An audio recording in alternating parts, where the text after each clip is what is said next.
Hello friends, I am Apruti. Welcome back to our channel plants space. ये है प्लेम wine जो कि स्प्रिंग सीजन में इसकी जो ग्रोथ अच्छी नहीं थी उसकी हमने कटिंग कर दी थी, जिससे इसमें जितनी भी न्यू शूट्स आएँ वो हेल्दी आएँ। और जब हेल्दी शूट्स आती हैं तभी जो बेल है वो घनी बनती है, ज़्यादा बुशी हो जाती है। तो इसीलिए इसकी जो एक बेल अलग को जा रही थी उसको हमने कटिंग कर दिया और वहीं से इसमें और भी अच्छी ग्रोथ हो जाएगी। तो ये काम हमने स्प्रिंग सीजन में किया था।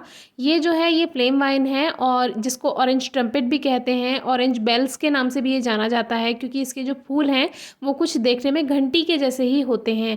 बहुत खूबसूरत लगती है, सर्दियों में इसमें फूल आते हैं। तो कुछ इस तरह से इसमें न्यू ग्रोथ हुई और भी अच्छी शूट्स इसमें बनकर आई। शुरू में जो है पत्तियां छोटी छोटी आती हैं, लेकिन धीरे धीरे ये बड़ी हो जाती हैं, इसमें कोई प्रॉब्लम की बात नहीं है। इसमें जो एक सबसे बड़ी परेशानी आती है वो पत्तियों का कर्ल होना होता है, या इसमें स्पॉट्स आ जाते हैं या बबल जैसे आ जाते हैं।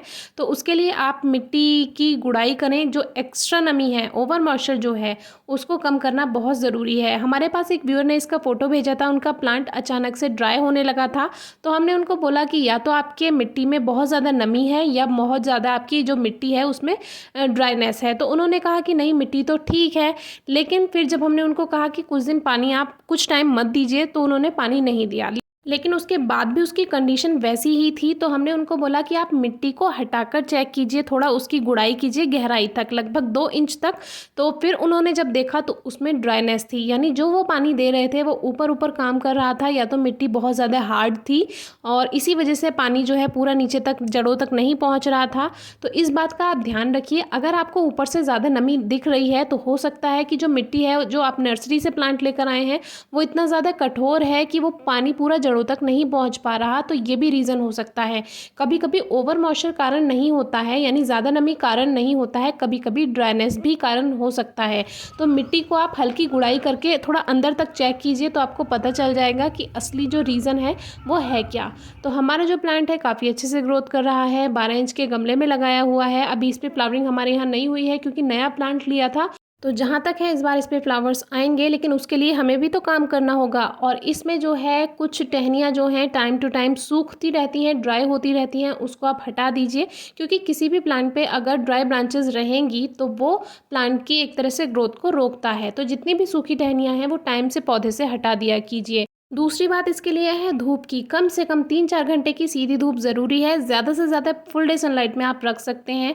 दोपहर की धूप से अगर हो सके तो बचाइए अगर पॉट में लगा हुआ है, क्योंकि पत्तियां थोड़ा फेड होने लगती हैं अगर दोपहर की तेज़ धूप मिलती है।